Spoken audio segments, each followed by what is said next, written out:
Welcome, all of you loyal listeners. All 5 of you. What happened? There's only 5. Last time there were 12. What happened? We'll have to go into that into the next episode because Don't tell me we lost Austria. we lost Austria. Damn. We're now number 5 in Austria. Oh, all 2 people in Austria and 3 people. The other 3 live around the globe. Well, if you were looking for It's Not a Meisner podcast, you found us. I'm Kevin and he's Carson. Today we have a really exciting episode because we speak with my colleague Danielle Liccardo, and she and I have known each other a very long time and have done a lot of work together. Director and actor, but also as co-teachers, et cetera, et cetera. We were saying, I think now I'm going to say this is our first conversation with Danielle, because the topic I wanted to speak with her about, and we do cover this, is the Williamson movement technique, which goes hand in hand with Meisner. But we realized while we were talking, there's at least 2, possibly 3 other entirely different topics to speak with Danielle about. So we'll probably have her back in season 3. But for now, stick around and listen to our conversation with Danielle Liccardo about movement for the act. It should not be acting training, it should be actor training. Am I a good actor? Like me doing It's not a Meisner podcast. There it is. Hi, Danielle. Hi. Danielle Liccardo. It's kind of a musical name, isn't it, Carson? Yeah, great. Yeah, it's got a flow. It's got a flow. It's got a flow to it, Danielle Liccardo. I don't have a middle name. I never knew that. No, I do not have a middle name because my mother said, what were we? It was long enough, the name. And what were we putting with it, you know? Yeah. Danielle Constantinople. No, it doesn't really work. Danielle Liccardo. It flows nice enough. It was nicely. Well, Carson and Danielle just met, which always makes me excited when people that I've worked with forever meet someone I'm just newly working with. Carson studied the Williamson technique, right, at NYU, Carson? I did. Yeah. What did you study with? Nate Flower? His Julia? people he trained, Julia Crockett, yeah, a little bit. Michelle Uranowitz. Very good. Yeah. Yeah. Nate is a good friend of mine. And Julia, I taught Julia at Maggie Flanigan Studio. Oh, fun. Yeah, Yeah, she's great. Yeah, she's awesome. It comes around. Mhm. So Danielle is, boy, oh boy, probably my longest continuous collaborator. Like, we've been working together since the late 90s, but I would say that it's been an unbroken line. Like, director and actor, how many projects have we done? Like, I think I've done projects with a few actors, 2 or 3, but you and I have done 8 or 10 or more.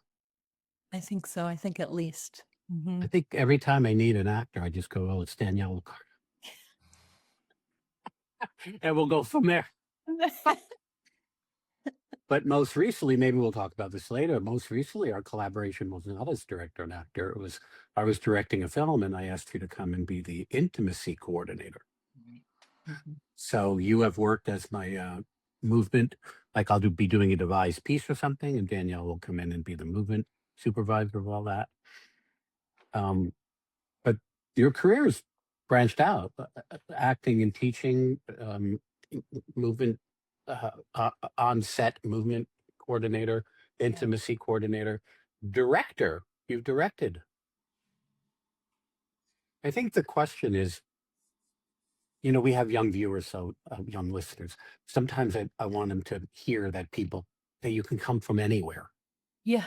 And do this work, right? Can you talk a little bit about how you got from a suburb in New Jersey? Oh, dare you? Oh, boy. I mean, you were born in Monte Carlo, and then and then traveled far. So what is my history? So yeah, I grew up in northern New Jersey. I'm a Jersey girl, born and raised, left to New Jersey, was in New York. I would say I lived in New York about 15 years, something like yeah, that.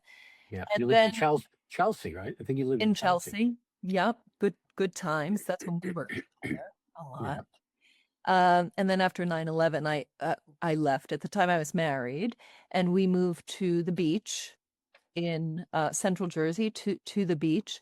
And then I commuted to Rutgers, and then I'm now in Holmdel right. and still teaching. But it wasn't when I was a child. My mom gave me my report cards from elementary school recently. I said, "Oh God, let me look at these." So at the time, they were all handwritten, like satisfactory, unsatisfactory, Oh yeah, the check oh yeah, marks, right? oh yeah. Check. And then at the bottom, there would be a comment. So for every marking period from kindergarten through 5th grade was Danielle is a dreamer. Danielle daydreams and doesn't pay attention in class, which was true, which was Yeah. why I wasn't absorbing the information. And so one day my dad wrote back, and I saw it in the report card, and That's amazing. he's like, and So, what are you doing to help her, So I think that I was a dreamer. I'm certainly not blaming the teachers. I mean, I have great memories of elementary school and my teachers, but I was more of a free spirit, and I would stare out the window and I would be crafting, even though I didn't know what crafting was. But now in retrospect, I was crafting circumstances in my head, and not just like, I was in elementary school. It wasn't like fairies and dragons. It was real life circumstances with depth. And I never quite understood that, So fast forward middle school, which is, middle school is so interesting.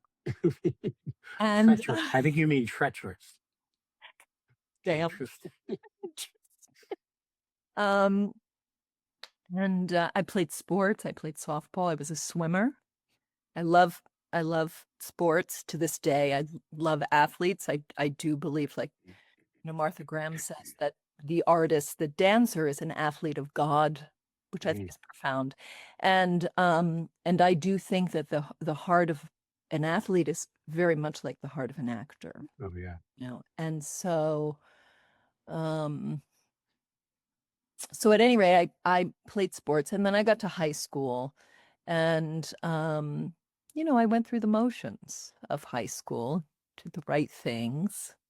I was, I probably should have done a lot better, but I was daydreaming and Because he's super daydreaming. bright, like my language skills, I had great grades. But I just wasn't interested in I guess School. traditional road, Yeah. So, put off applying for college, lied to my parents about that.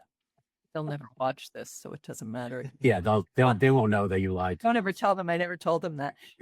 Public knowledge, but lied about all of that, and because I just didn't know what I wanted to do. I didn't want to sit in a classroom and be talked at. Or that's what I felt. I couldn't receive it, whatever Right. it's being. It's because academia is amazing, and now if I went through it, it'd be very different, But I want to learn what I want to learn, and that's it. Yeah.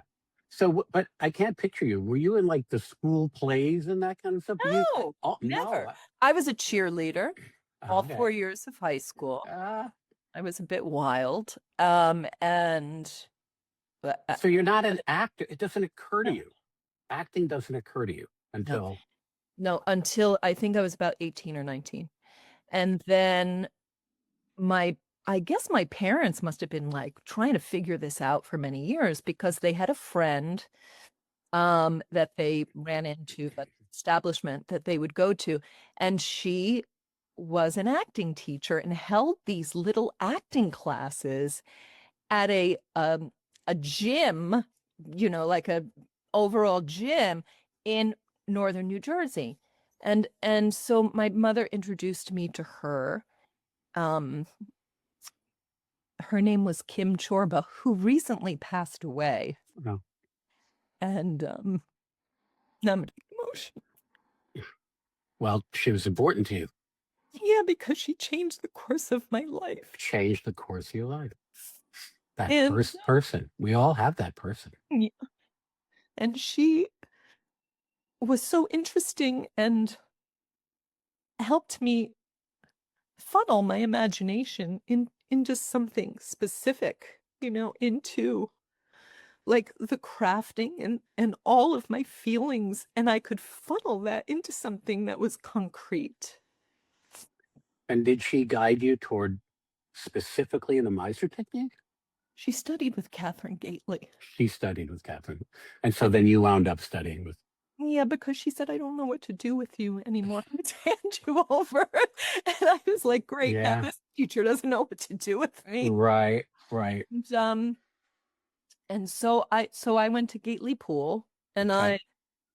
I left all of my academic stuff, and you know, my parents were supportive of that, because I was happier, because I had all of these feelings that I didn't know what to do with for so long. Yeah. So I was maybe getting into trouble or mouthing off or explosive or whatever that was. Yeah. And really, I was just so sensitive. Yeah. Well, you had the heart of an actor. Right. And I just didn't know Mhm. that. And, you know, in retrospect, do I wish I would have known that sooner and been in the school place? No, thank you, because I feel like maybe I would have had a lot of habits. And so I didn't have a lot of habits because I didn't know anything, and I was just raw. I was so That's- raw, just a that's- raw, open nerve walking That's a around. great place to start from. Yeah. A raw, open nerve, you know. Yeah, I mean, raw obviously nerve. we want to shape that. But you're right. If you had done, you know, the quote unquote school plays, they might have undone you. Yeah. So for you to not even know what acting is, without an idea of acting is how you perform or whatever. Instead, you're like, no, I'm starting from the internal soul of an actor rather than the external, I want to perform, you know? Yeah. Yeah. And so then how do you end up with the Williamson technique, which is what So I studied with most are here to Kathryn. talk about? I studied with Kathryn Gately, and I was the youngest person in the whole program. But she took me because she was like, wow. What the heck is up with this broad? Yeah. She said, you just don't know what to do with all of this, and I'm going to help you. And she was intense. Yeah.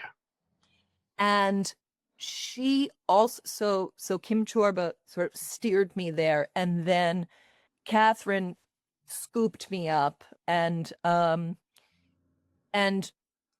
had it not been for her, I would not be where I am in my career, or be the artist that I am, or have the depth, or connected to my body, or to know what I'm about, you know. Yeah. And she told me she was going to teach me that, because we had an interesting moment, which I won't tell the whole thing, but I was, you know, sitting down, getting to work on my independent activity. And, you know, at home, it was great. At home, it started. We could all relate to that. You know, I was probably gluing something together. I have no idea, right? So I brought it in, and then I sat down and I got to work on it, and I said, oh no, I'm full of it. I'm full of shit. This actually isn't working. This isn't working.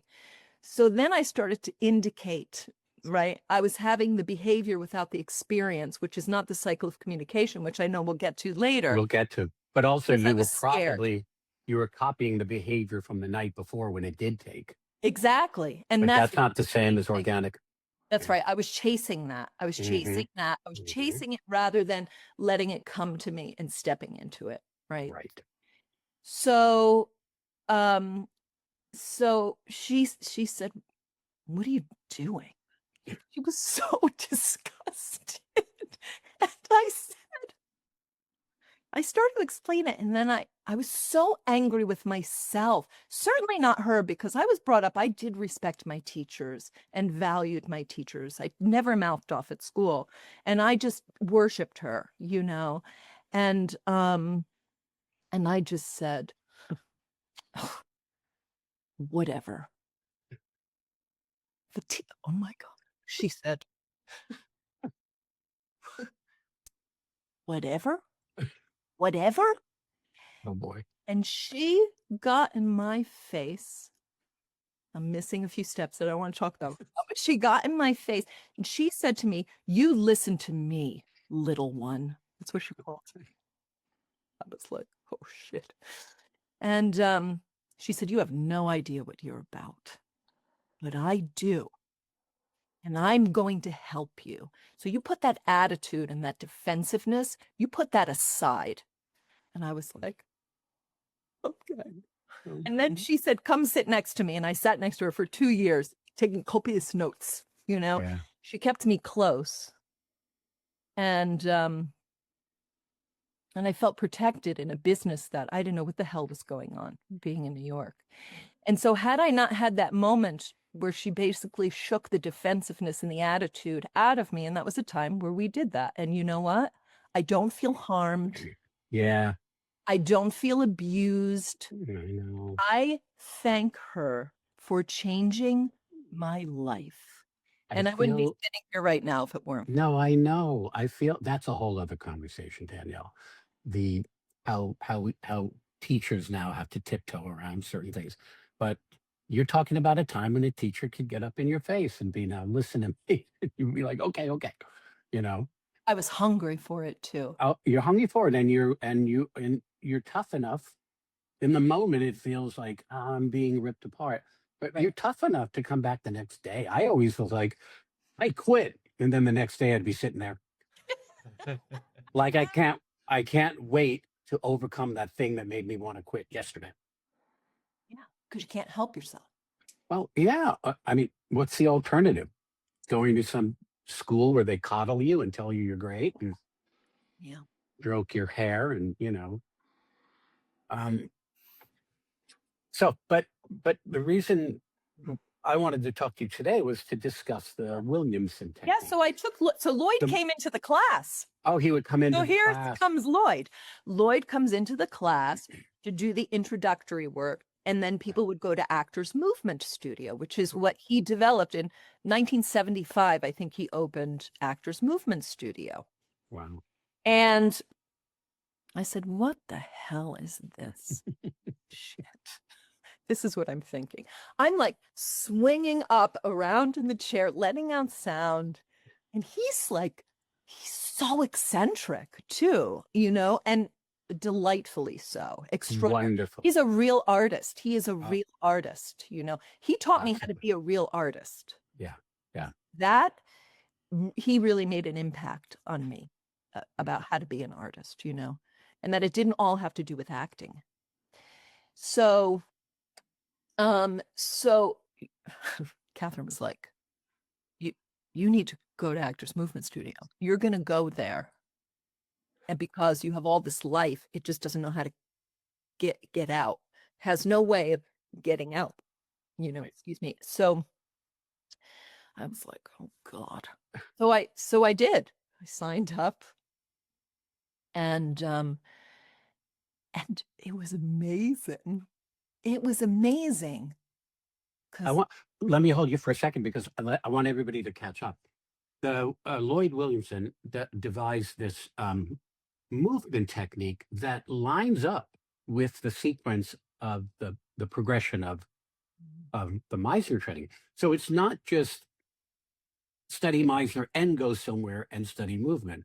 It's study this technique that where you're at in the sequence of the Meisner training, you go to the movement studio, and you're doing some movement equivalent or some movement exercises that address what might be holding you back in the Meisner class.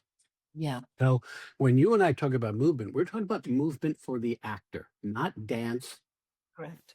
Yeah. not well, just hurl yourself around the room, you know. Yeah. Yeah. Yeah. But Yeah, because we're talking about the inner movement.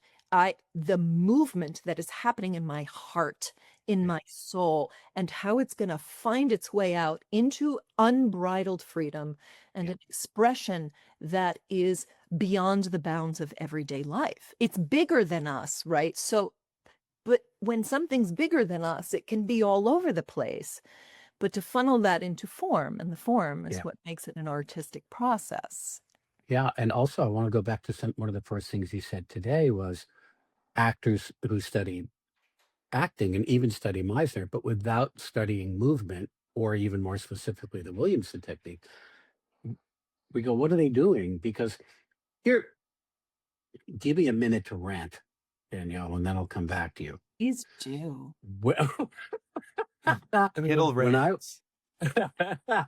when I was studying in the mid 90s, I was studying Meisner technique, and then we would also do movement with Loyd. He was my teacher.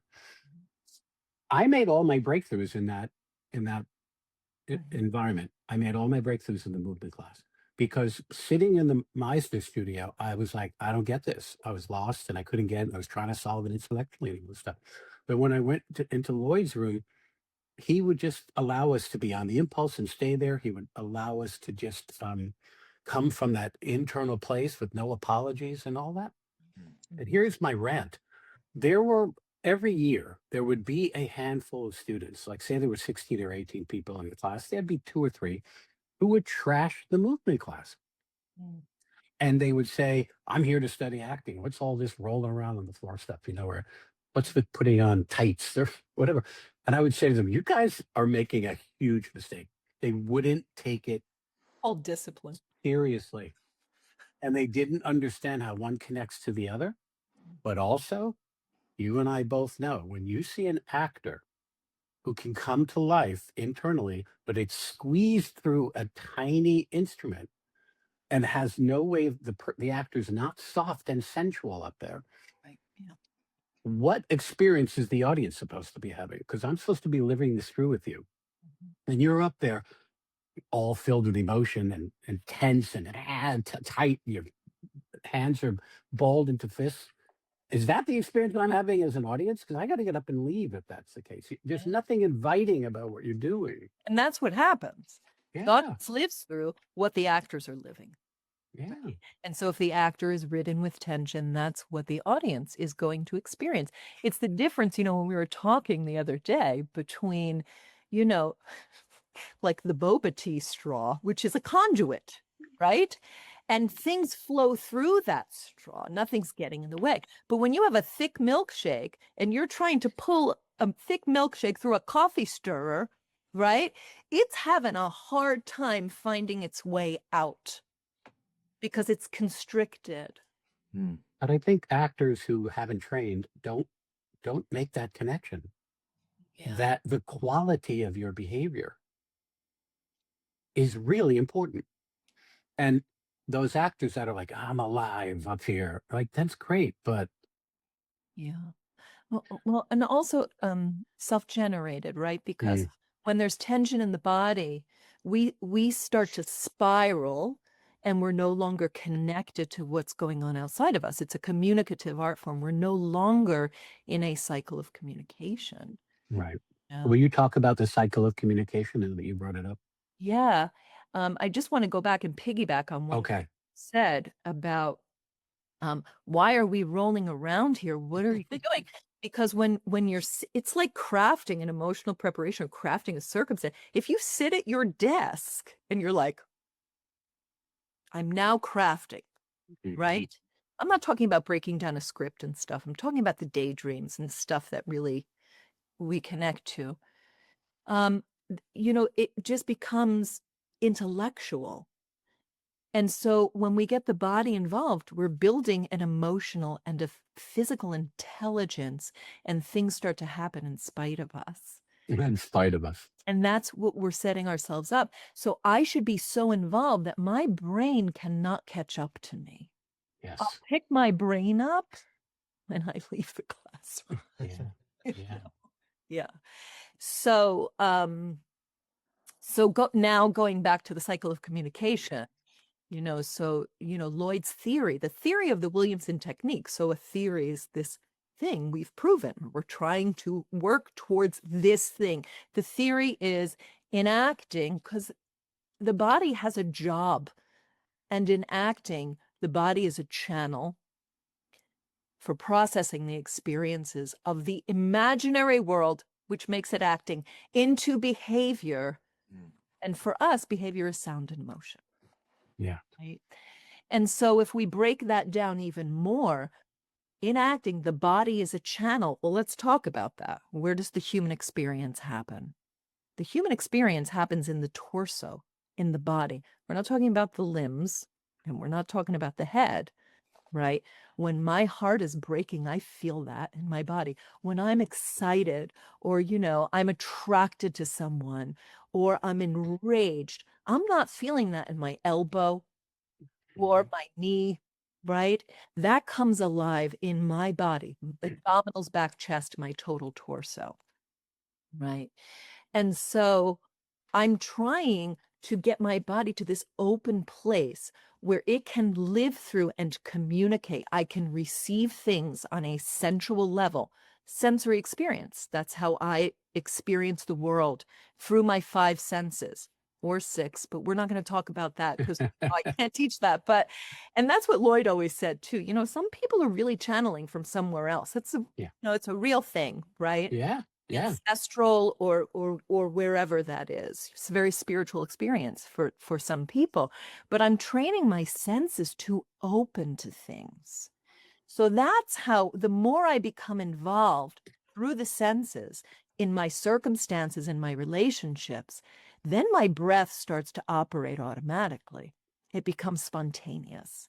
When I have spontaneous breath, then an experience is going to drop into my body. So the deeper the breath, the more my diaphragm can fly like a bird inside my body. It's pulling this air in, and I have this deep central nervous system experience. Yes. And then it's my job as an actor to take that experience and I go through something so it comes out the other side, and I process that into behavior, which is sound and motion, while I am still receiving and taking in at the same time. Only then is it communication. When I am telling someone, if I'm angry or they've hurt me, that I have to look into the eyes of that person and I have to express how they're making me feel. And then I have to be open and vulnerable enough to keep receiving at the same time. Yep.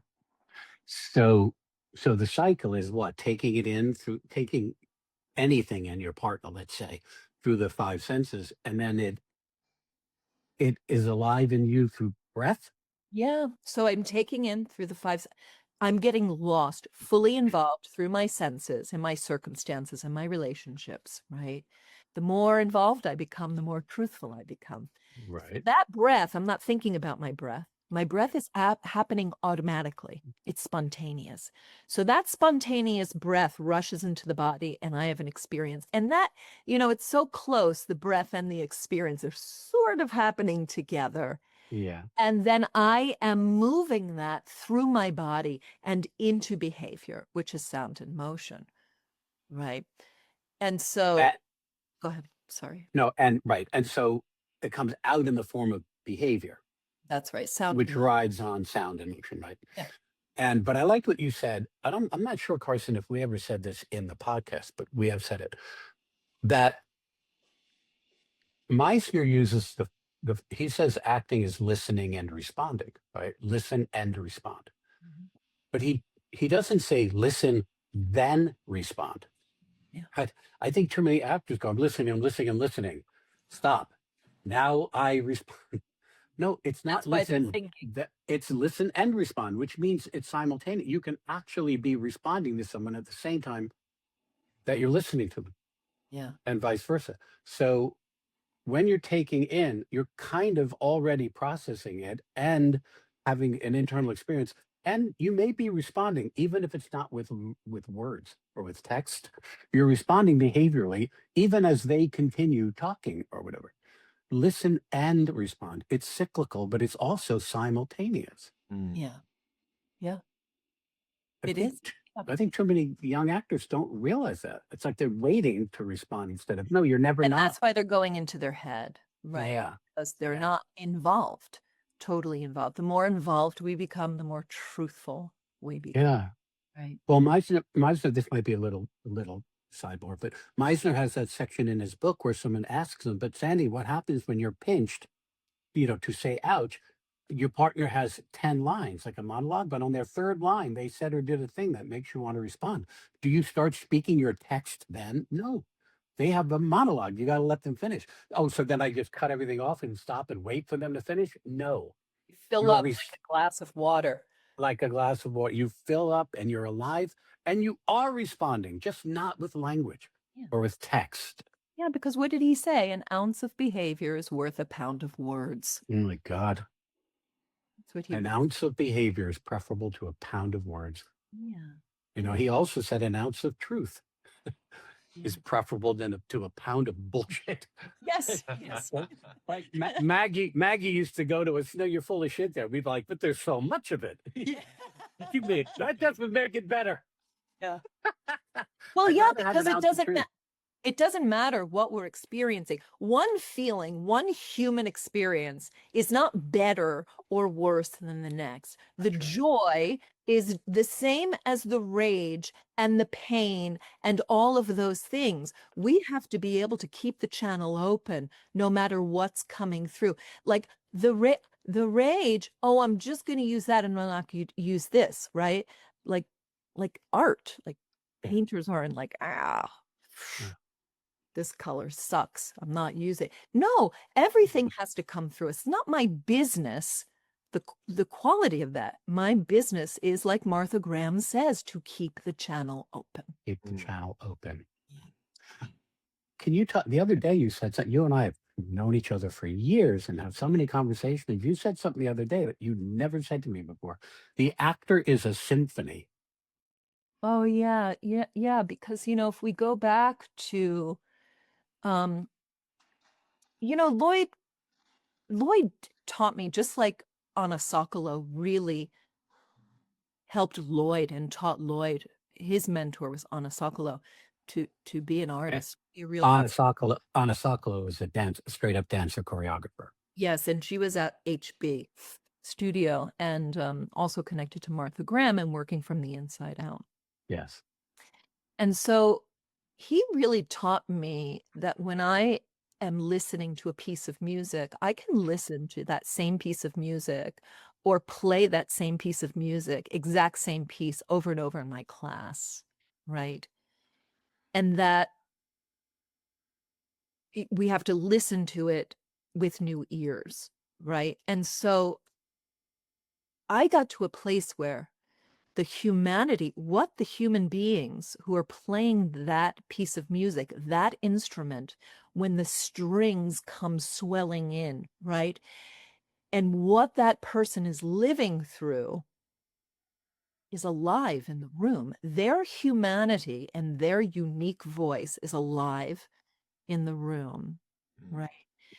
And so my experience and my behavior is its own symphony and responding to that. So to me, and so, over these many years, I'm like in my 33rd year of teaching now. And it's very recent that I just said that in one of my classes. And I was like, the artist, the actor is a symphony, and they are singing the symphony of their soul and their life and their ancestors and whatever that is, right? Because the actor's body is music and it is poetry. Mm-hmm. And we have to respect it and play it as such. Mm. I mean, Yeah. listen, when we see a symphony. I go to hear a symphony. I could go to this philharmonic. I could go to that one. I could play this one or that one, the same piece of music in my room. It is going to be different because of what's behind that, because of what artist is playing what instrument. Yes. Real thing. Yeah. That's amazing.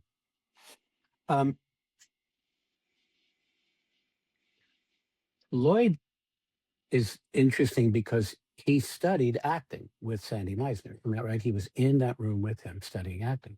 But he saw something in the actors where he realized, but he was also a dancer or studying dance. Was he? Yes, with Anna So- Sokolow. With Anna Sokolow. So somehow he puts the two things together. Yeah. Yeah. And that's what we all want. We all want to be the actor that is alive internally and emotionally, but has the instrument through which that experience can flow through like a channel or a conduit. And I really think that's what he got from studying with Anna, is that all of this life flows through us, right? For the dancer, and this is just my point of view, for the dancer, they have a voice, and it's the physical motion of their body. It's the behavior coming through them physically. For the actor, even for the singer, there's an added piece, right? Which is the voice coming through. And so he created an extraordinary bridge coming out of that modern dance world and of working as an artist from the inside out. And so really the evolution of the technique was created out of necessity. That's so interesting.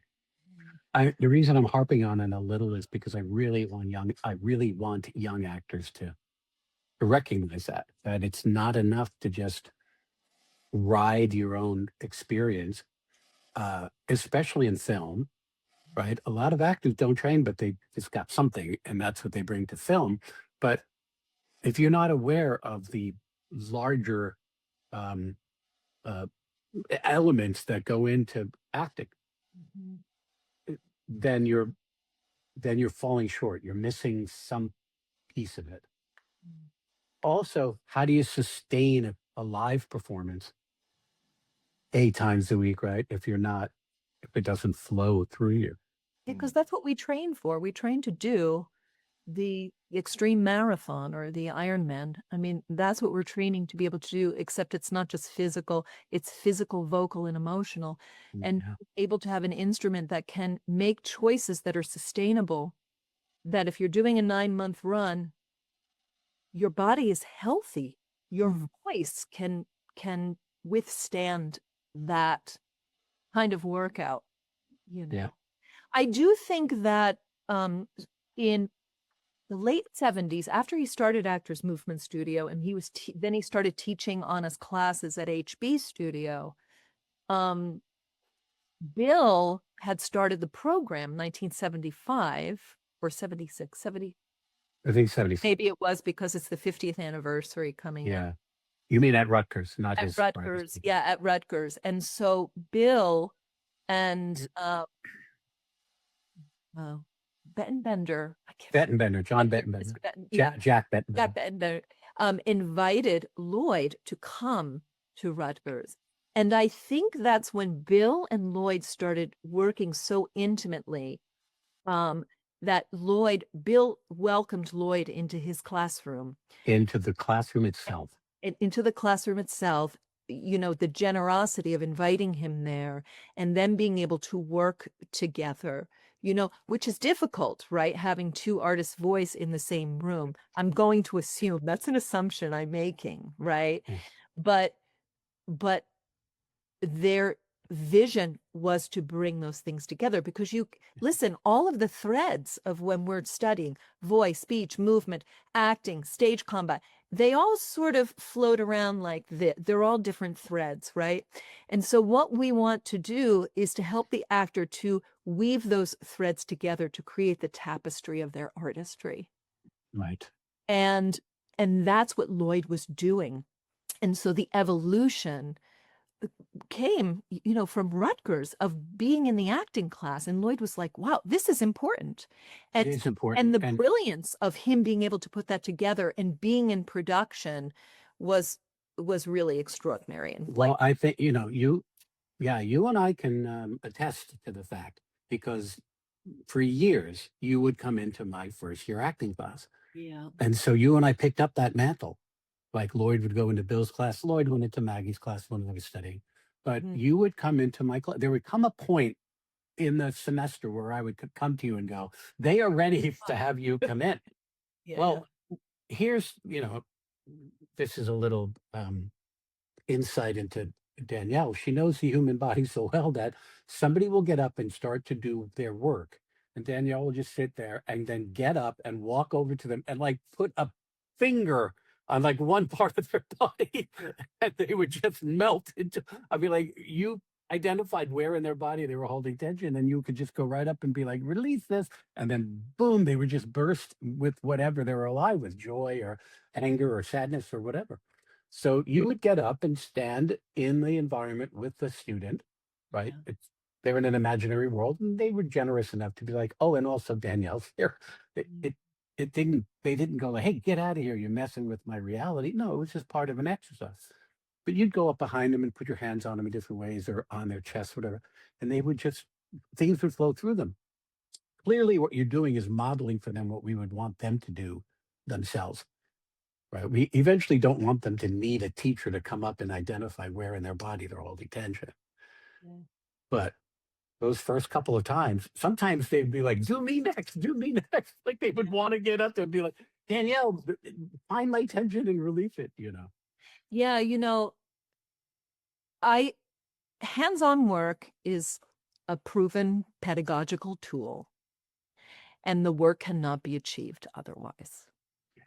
And I really feel strongly about that, that's in my syllabi too, because I want to help them. Even in my own movement class, I do a lot of hands-on work for them to release and to be like, whoa, I have an understanding of what that feels like. While I can't chase that feeling all the time, I understand it. And so really my job is very much to get in there and do hands-on work and get to the point that I just start walking towards them. Yes. And they're like, right. And their body releases to the point where I move so far away that they never need me again.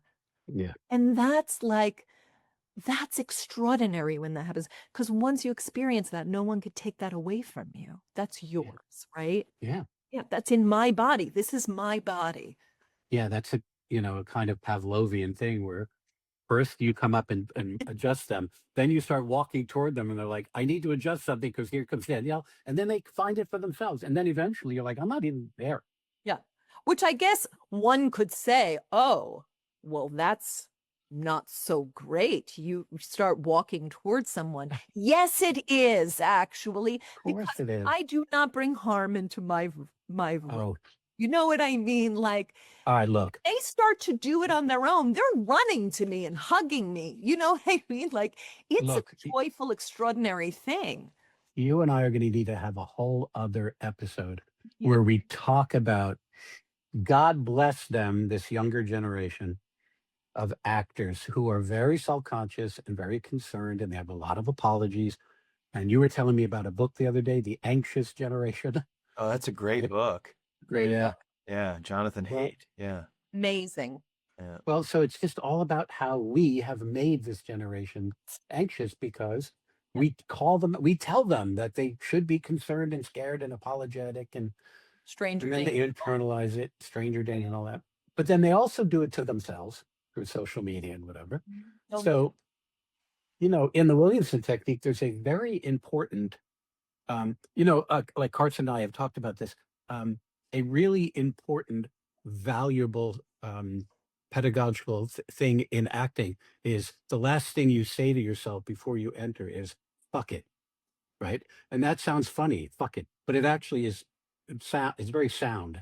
Yeah. But in the Williamson technique, there's a really solid thing. I have no apologies. Yes. And it adds up to the same thing. you say it out loud. Imagine that, saying out loud, I have no apologies. Well, we have a shit ton of apologies in our life. We walk around with guilt and regret and all that shit. But when you get in the artistic room, the room where art happens, before you enter, you have to say, I'm coming in with no apologies, so that none of my pedestrian, mundane, real life is going to make its way into the creation that happens in this room.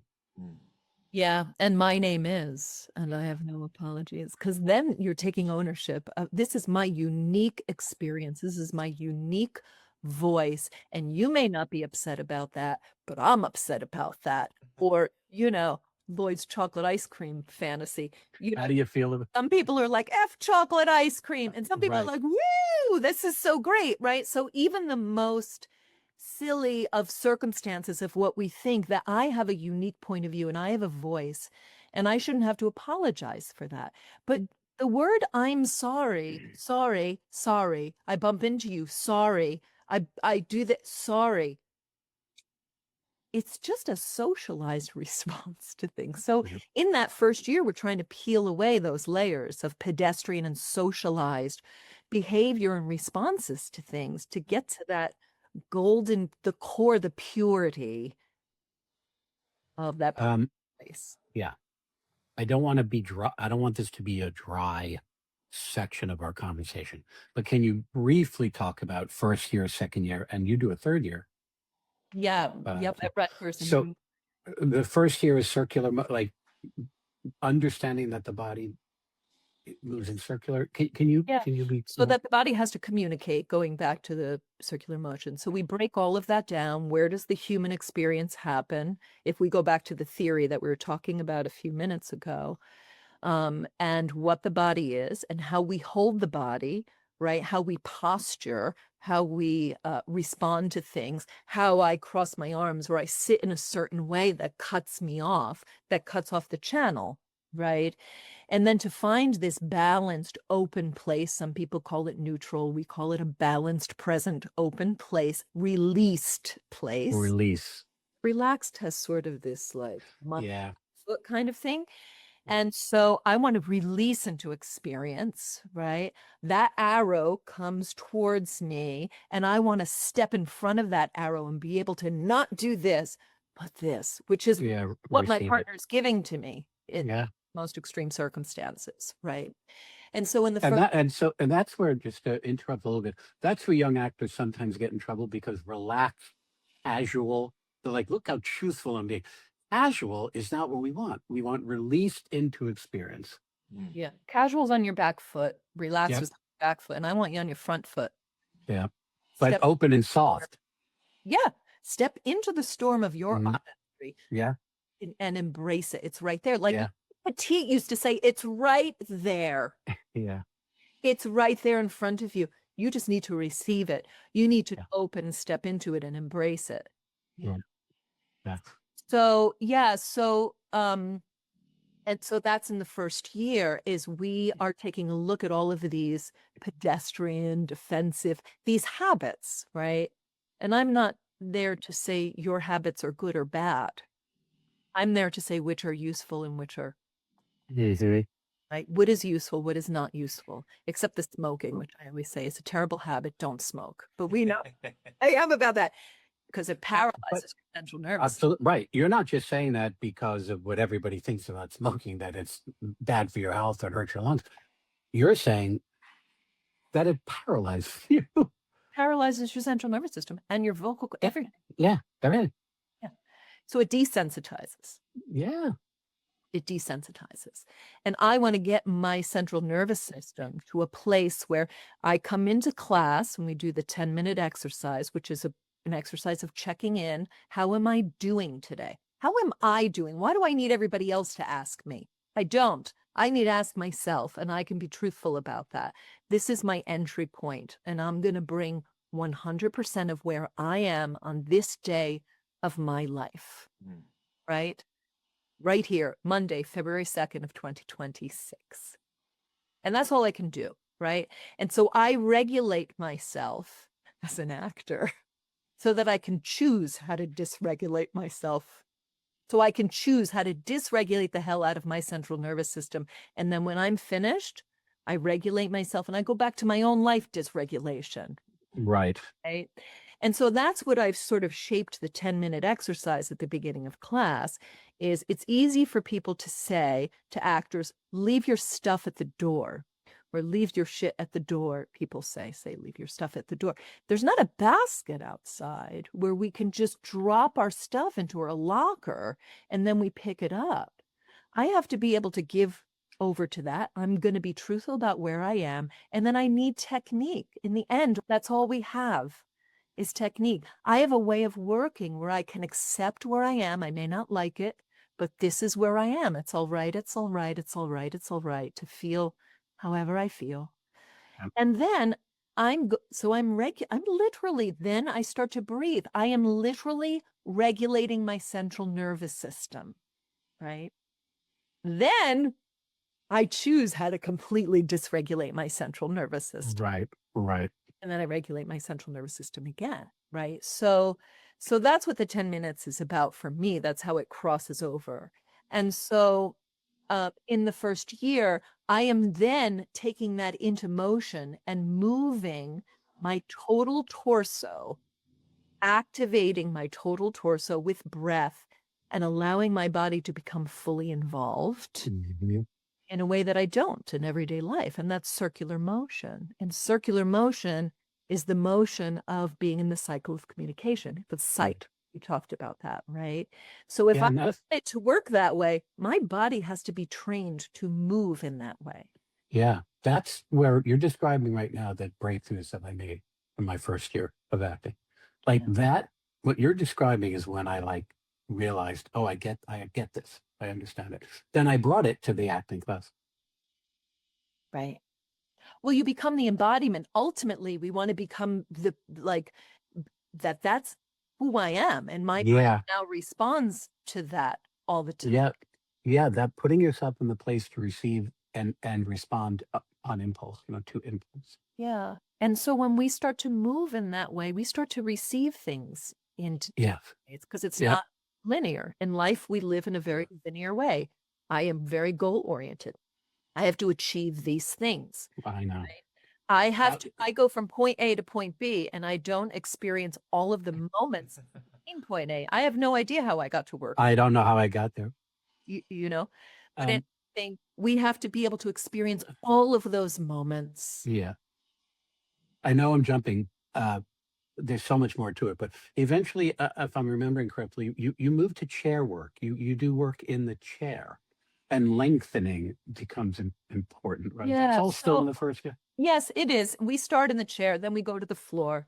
Oh, okay. And because we're teaching the body how to go through a journey and not a goal, not a trip, a journey, right? Which is what a character does, lives through a whole journey, right?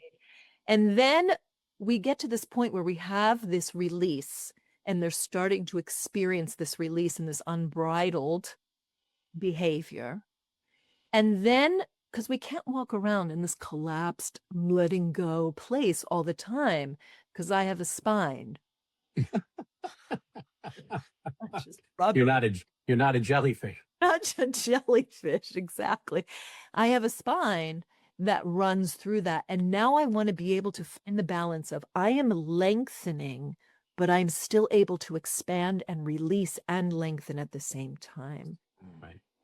And so yes, we do chair work and alignment work and focusing on very specific places in the torso of how I can release and lengthen.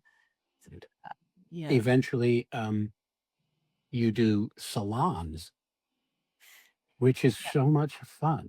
So much fun. So in the first year, really, we're just letting go of socialized behavior, getting the instrument, like the raw open nerve I talked about that I was and didn't know what the heck was going on, right? Yeah.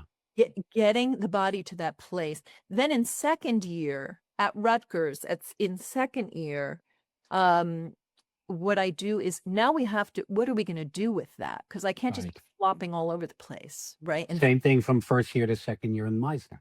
What am I going to do with what I have to really funnel that into something, into detail. Yeah. And to be fully alive but specificity of gesture and detail and stillness. I have to have a movement coming through me in a moment of stillness. I still have that unbridled freedom moving through my body, but I'm able to stand in my body with a lengthened spine, to be fully released, and to communicate in moments of stillness, which is powerful. But if there's Yes. something underneath the stillness, we have a problem. Yeah. And so that reads beautifully in film, right? Yeah. Yeah. Yeah. So that's the second year. And at Rutgers in the second year, I do an historical figure project, which is part of what we do. In 1929, they all choose an historical figure that they want to study. We do all the research of the time period. We have the very difficult yet responsible conversations of that time, right? Because every time has issues, whether it's a very Eurocentric project, right? Or in this country and segregation of the time. So we have all of these different figures from all over the world, and we're putting them into one room together. And so I guess the question could be, these people would never be in the same room. And I say, but this is the theater. Anything could happen. And what if we had all of these people in the room? Queen Elizabeth I and Mary Queen of Scots historically were never in the same room together, but we do a salon and we put them in. Oh boy. And there was a film made about that. There's a play about that. Yeah. Yes, that's Because right. it's always what if, What if? So they do all of this, and they're able to find footage and audio so that if they ever played the life of so-and-so, they have a way of working and that they can do that with integrity. So it's a research project It's a lot of research. that they put into practice. Yeah, they become master researchers, which is what an actor does. And then and the costumes of the time, and they put their own costumes. They're amazing. And the dances, and people are singing, and everybody has to have a reason for being in the room. Otherwise, what's the purpose? And they look for this improvised project. And behavior, the mores of that time, like how do you approach another person? How do you sit? Do you cross your legs? And if you do, how, Right. The formalities, the protocol, the Yes. life. And then how do you live fully within the confines of that period? So whether that's the 1920s, which is what I do in second year at Rutgers, but in second year at Esper, we do it all. We do all of them in second year. It's, it's condensed a bit. We do 4 projects in the second year at Esper. It's amazing. So what are the time periods, like Baroque? Yeah. So then we move on to, which is the way Loyd created it at Rutgers. Yeah. Third year was the salon year. So we do Elizabethan, the court of Elizabeth I, and the historical figures, and a big historical event that happened in time. And then we do Baroque, Louis XIV and Charles II, the signing of the Treaty of Dover in 1670.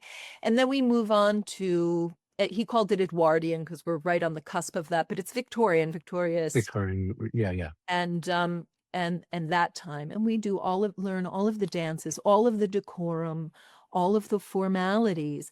And it gives the actors an opportunity to bring their movement work, that deep sensuality.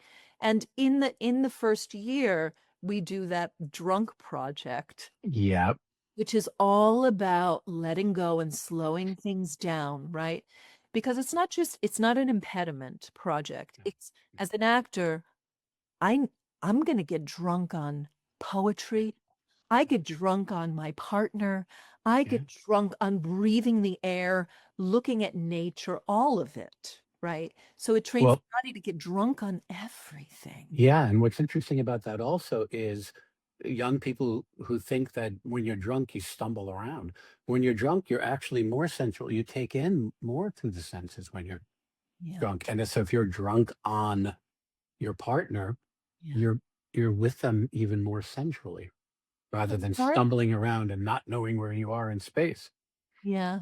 Loyd taught me that, certainly, that as an artist, I want to be intoxicated by everything, by walking That's through the woods, by every single moment, that my senses are so alive, which is difficult to walk through the world for artists sometimes because we um, don't block things out. well, that's a whole other conversation. Learning how to be in the world versus in the art room.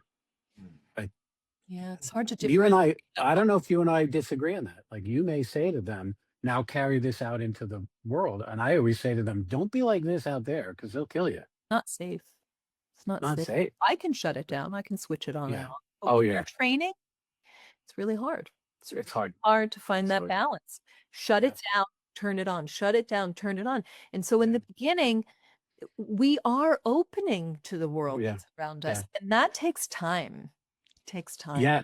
Yeah. You start recognizing things either in uh, the physical environment, but sometimes you recognize things like when they go home for Thanksgiving break and they're at the table with their family, they go, oh, I'm starting to recognize things It's that really, are true but not spoken yeah. here, Yeah. And I always tell them, listen, when you go home for Thanksgiving, you should keep your mouth shut. That's 'Cause great You're, advice, you're actually. gonna want to call. You're gonna want to call shit, but don't Yeah. do that. It's Yeah. obnoxious, and who Still do cares? that. Put it into your work, is what I say. Okay. Well, I just wanted to wrap up that go ahead. section about the salons. It's such a brilliant exercise and of my favorite, I have to say. That's when the work came together for me as an actor, Um, is that I am able to take all aspects of my training and pull them together and activate them. Accents, voice, movement work, period style piece, understanding the vernacular of the time, how to navigate a costume, how to navigate a giant wig. Like yeah. this takes practice. This Yeah. takes practice. How I can't turn in a certain way because my dress will wipe out an entire table of whatever it is. Yeah. Of Which course. happens.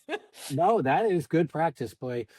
A lot of young actors, the first jobs they'll get will be regionally, and you might find yourself doing a period piece Oh, at the Guthrie or someplace, and you can say, I already practiced what it is to dress like this or have a big wig on or a headdress or something. I already know how to be in this world.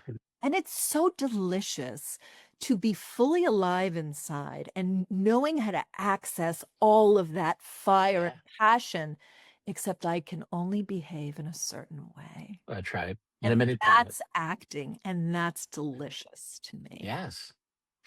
It's a Um, whole big puzzle. it's a big Because puzzle. I, Well, I how fun have is that? I have to be a master and a lover of puzzles to be Yeah. an artist. Yeah. I have to wrap up. But I want to tease something. I think we should have you back in season 3 to talk specifically about intimacy. Yeah, I'd love Yeah, that would be awesome. That would be awesome. We can talk about the film that we did together and how your work actually created a sexier scene than if we didn't have an intimacy coordinator. Right. The actors were so safe and so like not even near each other physically in terms of certain body parts touching, not even close, but it gave them freedom to act it. And when you look at the dailies of it, it's like, it's sexy as hell. I'd love to have a whole conversation about what you do and how you do it Yeah. and what actors can expect and what they should ask for, et cetera, et cetera. Okay. Yeah. But we should go now because we've been talking probably for about an hour. I could talk for 3 more hours with you, but let's break it into segments. Yeah. Yeah, thank you so much. That was great. I was just listening the whole time. It's fascinating. Thank you. Thanks for having me. This was wonderful. It's wonderful to talk about the work, and to Oh connect my God, yeah. people who have been part of this tradition and just how extraordinary it is. I feel very blessed to have had this work. And if I Yeah. if I didn't, I wouldn't be sitting here right now. Yeah. No, and it's important to be part of a legacy, and those who came before and those who are going to come after, you know. And you always use the word gratitude. You'll say, I'm filled with gratitude, you know. And Yeah. you and I recognize when young actors lead with a generosity of spirit and goodwill and generosity and gratitude. It's really important in a collaborative art form. Yeah. Well, there's no other way. Okay. Right. There's no other way. All right.